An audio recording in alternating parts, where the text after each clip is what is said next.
चढ़ावे भातर देखा चीलम चढ़ावे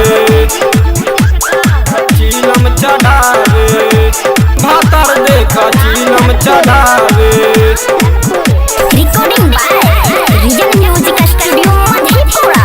कॉन्टैक्ट नंबर 7631565693। सावन के पावन दिन में कबो ना भूले साझे परेला जब मस्ती में डोले काना पकावर लेके झूमे भातर देखा चीलम चढ़ावे काना पकावर लेके झूमे भातर देखा चीलम चढ़ावे।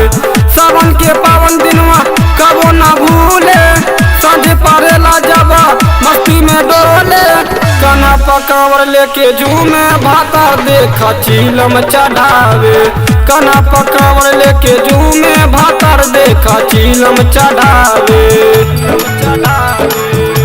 भातर देखा चीलम चढ़ावे चीलम चढ़ावे भातर देखा चीलम चढ़ावे। अपना यूट्यूब चैनल रियल स्टूडियो लाइक सब्सक्राइब और बेल घंटी को दबाना ना भूलें।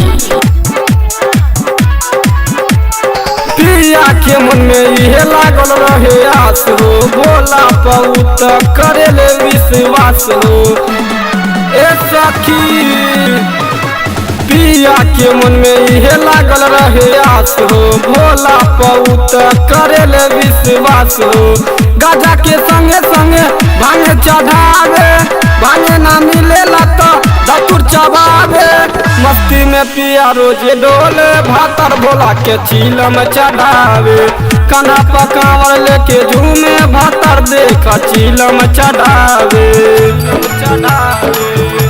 भातर देखा चीलम चढ़ावे चीलम चढ़ावे भातर देखा चीलम चढ़ावे।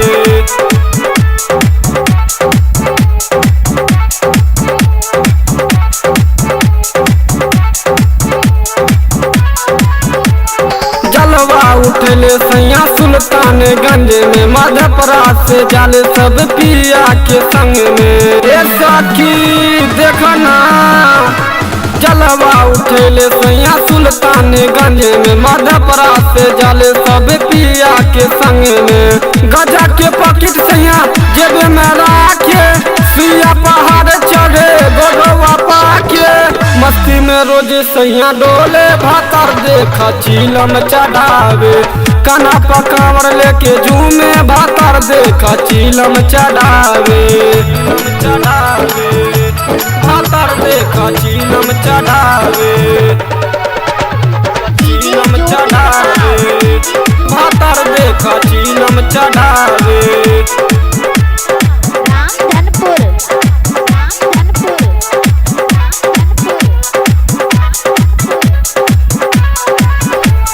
रहिया जब चले मोरा पिया दीपक हो विकास से कहेला मरला एक कस हो ए सखी रहिया जब चले मोरा पिया दीपक हो विकास से कहेला मरला एक कस हो गजा के छोरी सैया मजा तू पिया जलवा चढ़ा के सैया सरदा पुरैया सोगर में मिले नहीं सैया भातर बोला पर चीलम चढ़ावे कन्हा पकावर लेके झूमे भातर बोला पर चीलम चढ़ावे।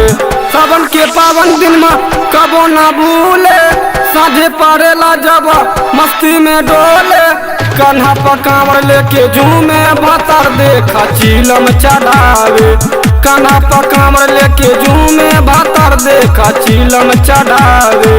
सावन के पावन दिन में कबो ना भूले साझे परेला जब मस्ती में डोले कान्हा पकावर लेके झूमे भातर देखा चीलम चढ़ावे कान्हा पकावर लेके झूमे भातर देखा चीलम चढ़ावे।